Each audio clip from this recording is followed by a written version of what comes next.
In the vast expanse of ancient Asia, under the cerulean sweep of the sky, there lay a kingdom nestled among the high mountains, blanketed by the mists of time and spirituality.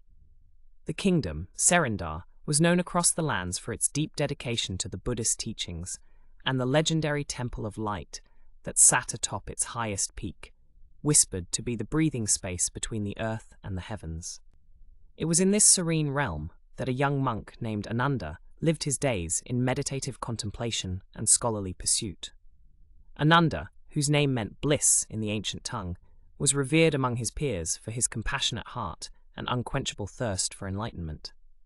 Despite his calm exterior, a turmoil brewed within Ananda, a yearning to experience the complete teachings of the Buddha, which he felt was still hidden from him within the scrolls of the Tripitaka, the traditional Buddhist scriptures. One starlit evening, while pondering over the sacred texts, Ananda was visited by a vision. The great Bodhisattva Avalokiteshvara appeared before him, radiant and serene, cradling a lotus in one hand. "Ananda," the ethereal figure spoke, "your quest for understanding is sincere, but the essence of the teachings you seek cannot solely be found in the written words. You must undertake a journey across the lands to the legendary Nalanda monastery in the east. There, a hidden chapter of the Tripitaka awaits you, one that illuminates the path to ultimate compassion and wisdom." Burning with purpose, Ananda set forth at dawn, leaving behind the snow-capped peaks of Serendar for the dense, untamed forests of the lowlands. He traversed ancient pathways, sailed turbulent rivers, and crossed arid deserts. Each place he visited, he shared his knowledge of the Dharma, and in return, learned from the lives of the people he met, seeing the Buddha's teachings reflected in the joyful and suffering faces of humanity. 3 years into his journey, fatigue and doubt began to cloud Ananda's mind. In a small village on the outskirts of the great desert, an old woman found him collapsed by the roadside, weary from his long travels. She nursed him back to health with herbs and tales of the village's ancestors. The wise woman, seeing the despair in Ananda's eyes, offered him a small, enigmatic scroll. "This was given to me by a mysterious monk many moons ago," she said, her eyes shimmering with unspoken knowledge.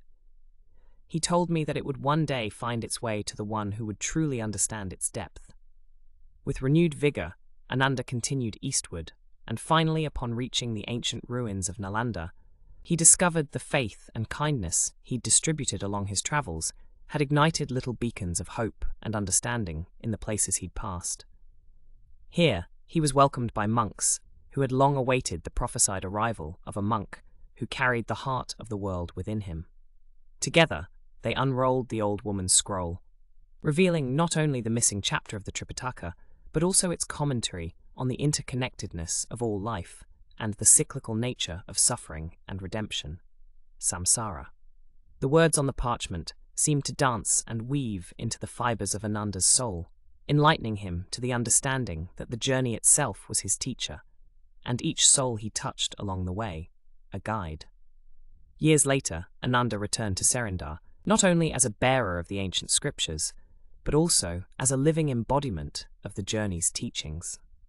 His tales of compassion, struggle, and enlightenment kindled a new flame in the hearts of all who heard them, a flame that would illuminate the path for many generations to come.